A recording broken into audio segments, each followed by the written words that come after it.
Halo, selamat pagi, apa kabar Anda pemirsa? Berjumpa lagi dalam Berita Mataram hari ini. Sejumlah informasi penting dan menarik lainnya telah kami siapkan untuk Anda dan berikut diantaranya.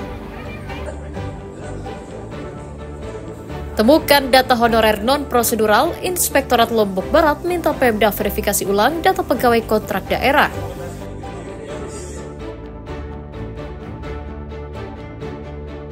Masuki musim tanam, petani di Lombok Tengah mengeluhkan semakin mahalnya harga pupuk di pasaran.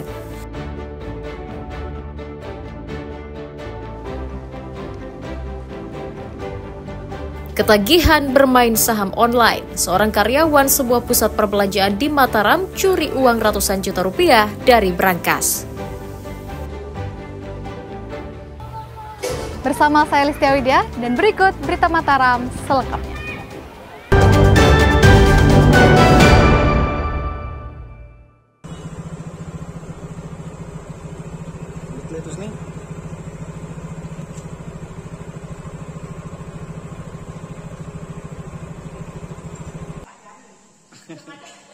Polemik pemutusan kontrak tenaga honorer daerah di Kabupaten Lombok Barat masih terus bergulir. Inspektorat membeberkan hasil temuan tentang pengangkatan honorer yang diduga non-prosedur. Hal itu berdasarkan hasil pemeriksaan data para honorer yang diangkat oleh sejumlah organisasi perangkat daerah yang diduga dilakukan sepihak tanpa sepengetahuan Pemda. Inspektorat mencontohkan salah satu OPD yang merekrut hingga 80 orang tenaga honorer tanpa melalui aturan. Padahal pemerintah telah menegaskan larangan merekrut tenaga honorer baru yang dituangkan dalam Undang-Undang ASN tahun 2023. Selain menimbulkan masalah administratif, pengangkatan honorer tanpa prosedur resmi juga berpotensi membebani keuangan daerah. Pengangkatan non-ASN terutama yang tidak masuk database ini yang menjadi permasalahan bukan hanya Lombok Barat tetapi di semua daerah ya. Semua daerah Indonesia sama problem kita. Hari ini Bapak Ibu ternyata masih ada 1.664 tenaga non-ASN yang tidak masuk database. Artinya teman-teman yang mengangkatnya OPD Bapak Ibu ya. Sudah jelas tadi Bupati Lombok Barat, Sekda Lombok Barat udah jelas melarang. Inspektorat berjanji akan menyampaikan temuan tersebut ke Bupati Lombok Barat sebagai dasar untuk pengambilan kebijakan berikutnya, termasuk pemberian sanksi bagi para OPD yang merekrut tenaga honorer tanpa mengikuti aturan. Hairul Amri dan Riyadi Sulhi melaporkan dari Kabupaten Lombok Barat.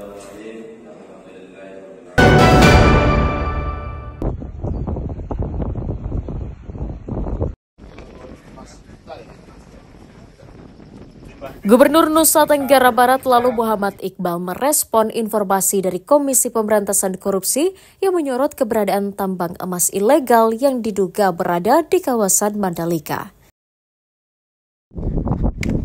Iqbal menyatakan dari hasil penelusuran, tambang emas yang dimaksud berada di wilayah Sekotong, Lombok Barat, bukan di Mandalika. Ia juga menyayangkan keberadaan tambang tersebut yang dikhawatirkan akan berdampak bagi lingkungan sekitar karena dikelola tanpa melalui pengawasan pihak pemerintah seperti seharusnya. Gubernur berharap penanganan dan pengawasan operasional tambang yang dikelola oleh masyarakat harus diselesaikan bersama dengan pemerintah daerah dan pemerintah pusat. Sejauh ini Pemda telah membentuk Satgas untuk menindaklanjuti informasi tersebut agar tidak menimbulkan keresahan di tengah masyarakat. Ya, yang dimaksud itu kalau dianggap dekat dengan Mandalika, yaitu semua dekat sama Mandalika. Kebetulan yang dimaksud ini kan di daerah selatan sebetulnya, di daerah Sekotong, tapi tidak terlalu dekat dengan Mandalika. Jaraknya agak jauh lah dari Mandalika. Tapi prinsipnya dimanapun ada tambang ilegal ya tetap ilegal. Mau dekat Mandalika, mau jauh dari Mandalika tetap saja ilegal dan tetap menimbulkan dampak sosial yang buruk, tetap menimbulkan dampak lingkungan yang buruk. Dan itu yang harus diselesaikan oleh pemerintah bersama-sama, mulai pemerintah kabupaten, provinsi, dan pusat ya. Gubernur juga mendorong instansi terkait agar segera mendata ulang aktivitas tambang ilegal yang diduga banyak beroperasi di Pulau Lombok dan Sumbawa sebagai upaya penyelamatan dampak lingkungan dan penegakan hukum. Emi Kusuma dan Redi Sulhi melaporkan dari Kota Mataram.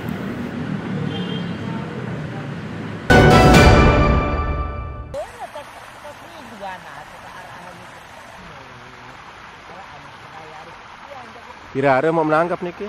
Sejumlah petani mengeluhkan kenaikan harga jual pupuk subsidi di para distributor di Kabupaten Lombok Tengah sejak awal September lalu.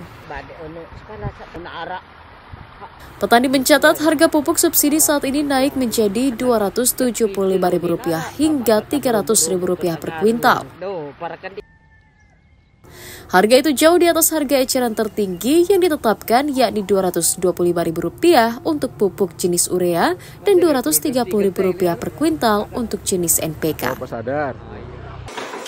Tak hanya itu, petani juga menyoroti sulitnya alur distribusi yang membuat stok pupuk di daerah sering kosong dan terlambat. Petani meminta Pemda memangkas alur distribusi pupuk dengan menyalurkan langsung ke kelompok tani atau gapoktan agar harganya juga stabil sesuai harga yang ditentukan oleh pemerintah. Iya, enggak sih tinggi gitu kan, tetapi kan pemerintah kan minta aheadnya itu kan 250 gitu kan. Tapi kan di lapangan itu ada yang harga sampai 300, ada yang 250, ada yang 275. Per kuintalnya? Ya, per kuintal, karena pembiayaan operasionalnya di lapangan itu yang jadi masalahnya. Untuk memastikan harga pupuk sesuai harga yang ditetapkan, Pemda meminta petani langsung menebus pupuk ke pengecer dan tidak perlu melalui ketua kelompok tani. Cantum sebenarnya harga itu kan 2.250 untuk urea dan 2.300 untuk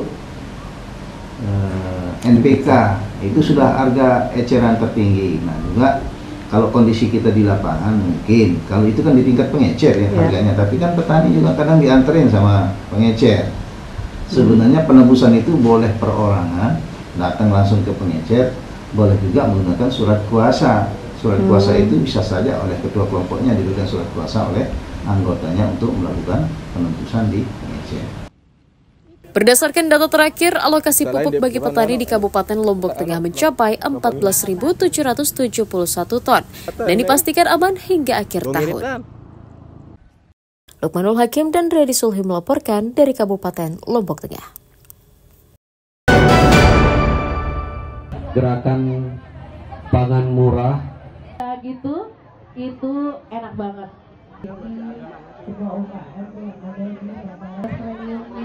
Ratusan warga Desa Labulia, Kecamatan Jonggat, Kabupaten Lombok Tengah menyerbu operasi pangan murah yang digelar Dinas Ketahanan Pangan Provinsi NTB pada Rabu pagi.